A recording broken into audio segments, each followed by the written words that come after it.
Spain are European champions.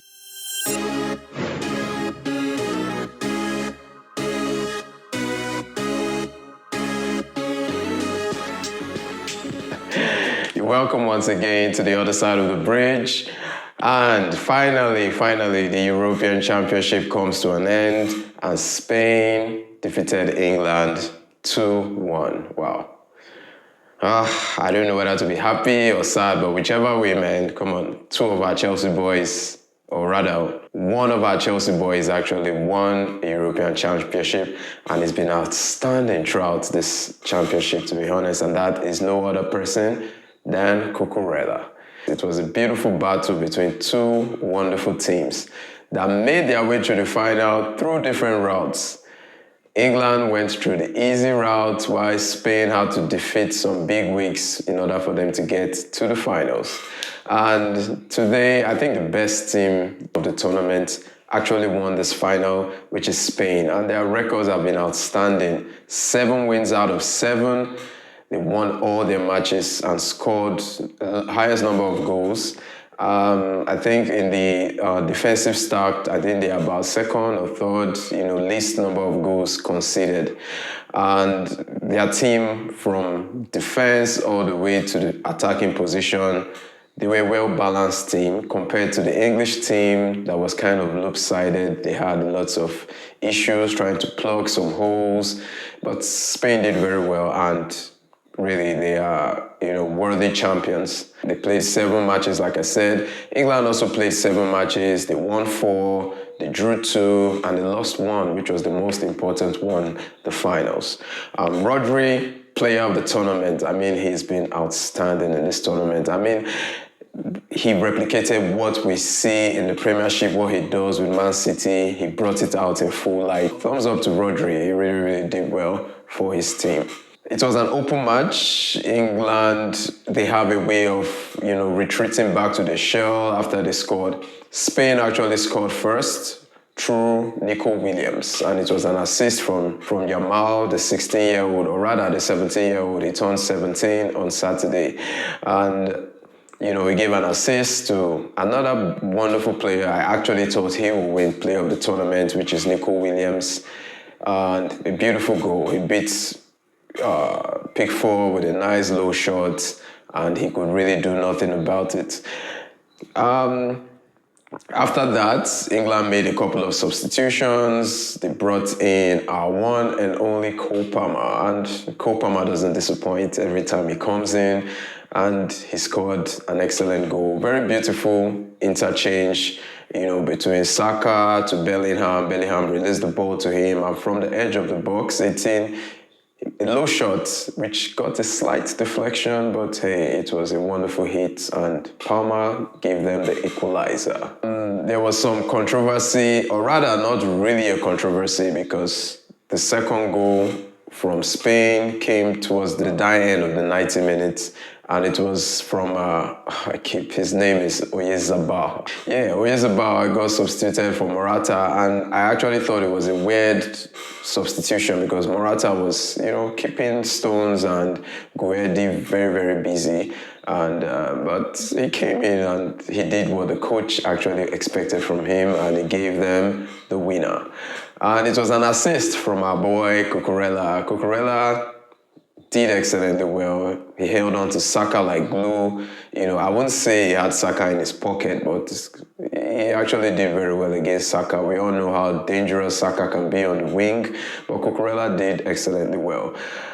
Gallagher, unfortunately, didn't come on, so it was just Cole Palmer that we have to celebrate, and he did his best, but his best wasn't good enough. I think I want to say a couple of things about the English coach. I mean, my guy, he's very reactive. He doesn't anticipate. He comes up with the same starting 11. The only change so far was Kobe Mainoo in midfield, and Trippier came in for left, and he was replaced by Luke Shaw. I think Luke Shaw did well, but we wanted to see, especially Cole Palmer, he deserved to play more, to be honest, because every time he came on, he did well.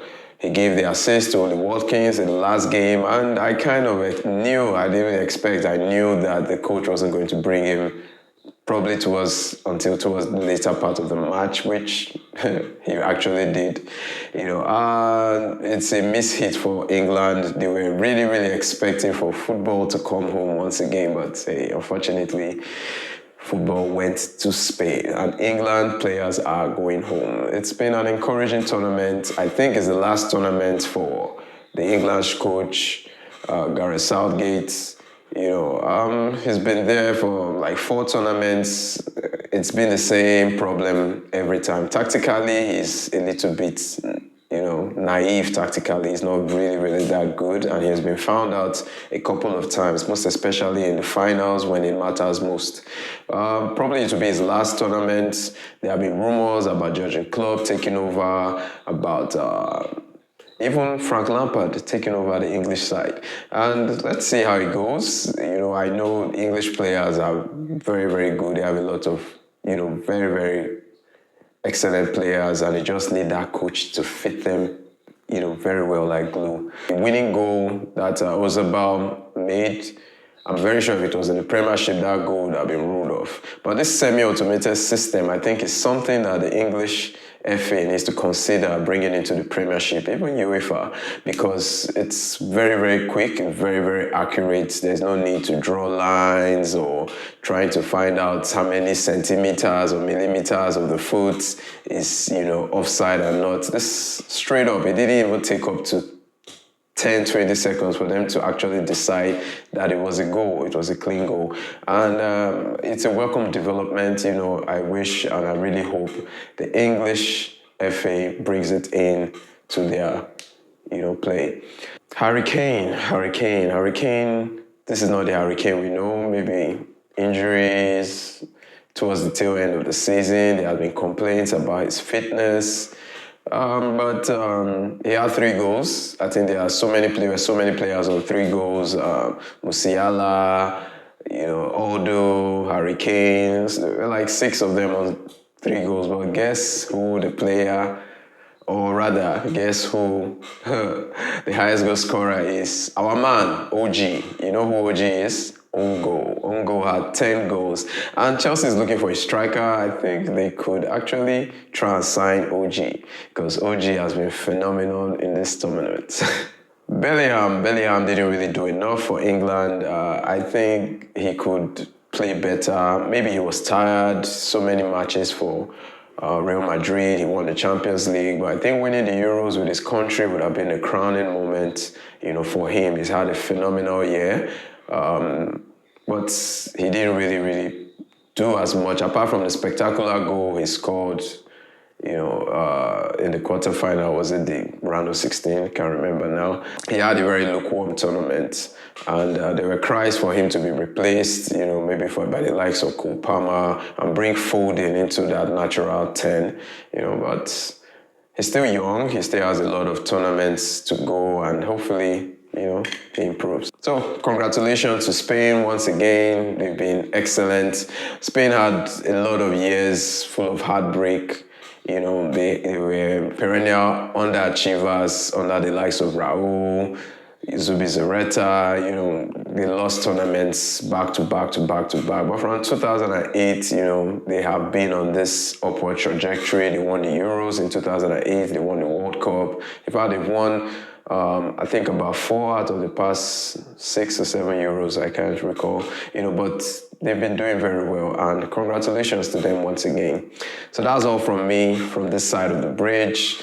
See you again on the other side. Don't forget to like, subscribe, share, comment. Let me know how you feel. Let me know what you want us to improve on and get better. God bless you. My name is Patrick. Have a good day.